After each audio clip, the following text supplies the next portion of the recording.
हर कोने में लड़के हैं और सब कोई अपने एमपी से लेटर लिखवाए हुए हैं, रेल मंत्रालय भेजाए हुए हैं। आखिर ऐसी क्या मजबूरी है?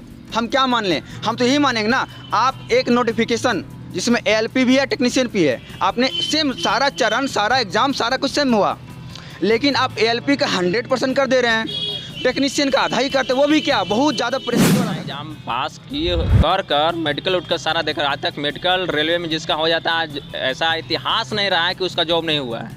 लेकिन हम लोग 4 साल से भटक रहे हैं, मतलब दिल्ली गए, यहाँ पे कम से कम 1 महीना। वैसे भी हम लोग कोई भीख थोड़ी मांग रहे हैं, हम अपना अधिकार मांग रहे हैं। जो भी हमने CBT 1 CBT 2 उसके बाद कई अभ्यर्थी आपके बाहर में भी है, जयपुर और कई राज्य में हम लोग धरना 4 जगह चल रहा है, 4 जगह धरना चल रहा है। क्या है, किस तरीके से उन लोग भी, जो छात्र लोग जो अभी घर पे बैठे, उन लोग को किस तरीके से हौसला बुलंद करेंगे जो बैठे? भैया देखिए, हम लोग CN 2018 के कैंडिडेट हैं।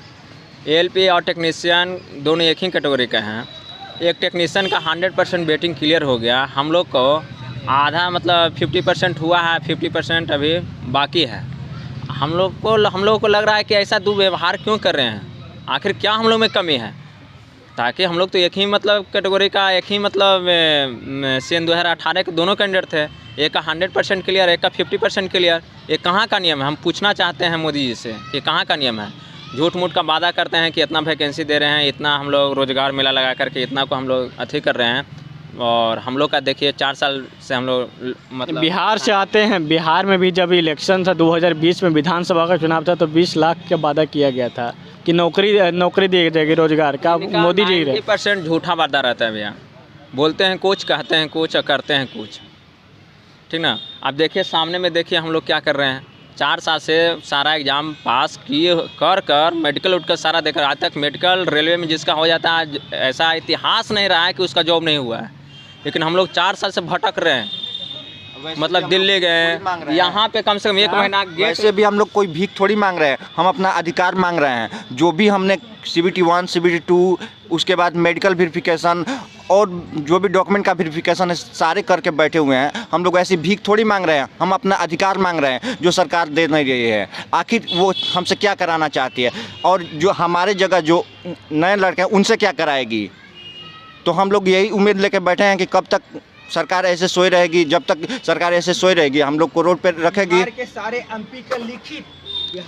एमपी का लिखित लेटर माननीय रेल मंत्री के पास गया है। सिर्फ बिहार से नहीं, राजस्थान के कई सारे मंत्री का, एमपी का लिखित लेटर, ऑल इंडिया मान लेते अगर कम से कम 100 एमपी का लिखित लेटर रेल मंत्रालय के पास गया है। लेकिन आखिर ऐसा क्या मजबूरी है जो हमारी बात को नहीं सुना जा रहा है? अच्छा, आप भागलपुर से आते हैं, वहाँ का जो MP है उनसे आप लोग बात किए? उनसे बात की है, उन्होंने लेटर लिख के दिया है, वो रेल मंत्रालय लगाया है, उनका सबूत मेरे पास है। सबूत दिखाइए तो। सबूत भी रखे हुए हैं इनके पास। सबूत भी है कि हम अपने MP साहब से भी मिले हैं। MP साहब जो इलेक्शन के समय आते हैं कि हमको वोट दीजिए और हम आपका मुद्दा दिल्ली में उठाएंगे। भाई दिल्ली में मुद्दा उठता भी है, लेकिन दिल्ली में मुद्दा उठता भी है लेकिन दबा दी जाती है। इनका कहना है कि दबा दी जाती है। क्या है आपका मुद्दा था? उनको क्या हमको यही जानना है, आखिर ऐसी क्या मजबूरी है? अगर हम तो इसका गलत बात भी, हम ये देखिए, भागलपुर का MP है माननीय अजय मंडल जी हैं, ठीक है, उनका लेटर गया हुआ है, देख सकते हैं स्पष्ट रूप से इसमें लिखा हुआ है। और सिर्फ ये मेरे MP की बात नहीं है, ऑल ओवर देश में जितने भी लड़के, हर देश के हर कोने में लड़के हैं और सब कोई अपने MP से लेटर लिखवाए हुए हैं, रेल मंत्रालय भेजाए हुए हैं। आखिर ऐसी क्या मजबूरी है?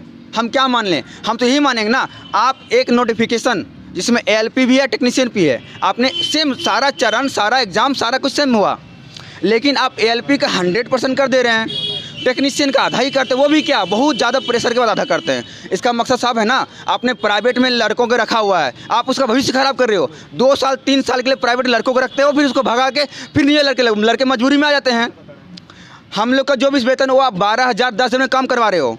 हम तो यही मानेंगे ना कि आप आधा पैसा। रेलवे प्राइवेटाइजेशन कर रहे हैं, मोदी जी कर रहे हैं कि विकसित इंडिया बना रहे हैं, कैसे कर रहे हैं? कौन सा विकसित है आप बताइए? आप विकसित इंडिया बना रहे हैं, लड़के हैं भीख मांग रहे हैं। आज समझ से ये खुले में हम लोग रात भर रहते हैं, आप क्या विकसित बना रहे हो?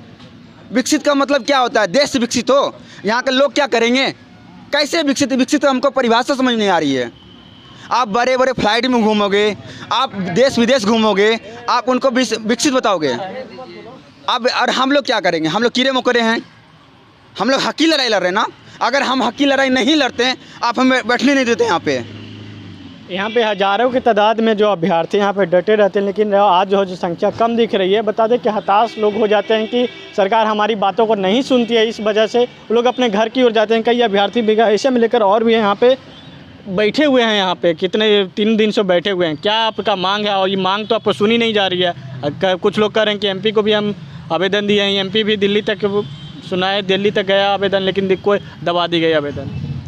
मांग तो हम लोग की यही है कि हम लोग का 100% वेटिंग सिर्फ क्लियर किया जाए, और कोई मांग नहीं है। जितने हम लोग स्टूडेंट बचे हुए हैं, जितने का हो गया, जितने बचे हुए स्टैंड बाय में, सबका वेटिंग क्लियर किया जाए।